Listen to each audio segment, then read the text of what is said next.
May talent ka pala sa boses mo. Ano po, mahilig po talaga ako yung manggaya ng mga boses. Sampulan mo nga ako ng mga kahit dalawa lang dyan. Magandang araw ho, kuya. Kamusta ho kayo? Mabuti naman. Abay, napakalamig ho pala dito sa confession room. Dapat nagdala ka ng jacket. Ay, nakalimutan ko ho. Itong polo ko ho na to.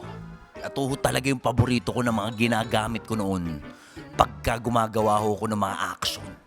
Bagay na bagay sa'yo. Abay, maraming salamat ho. Ay, kuya. Kailan mo ba ako dito may papasok? Para makapagluto ako ng gotong Batangas. Sarap ba ang luto mo? Kuya. Masarap na masarap. Congressman ba yun? Si Sir Leo Martinez ho. Tapos yung uno, si Senator Robin.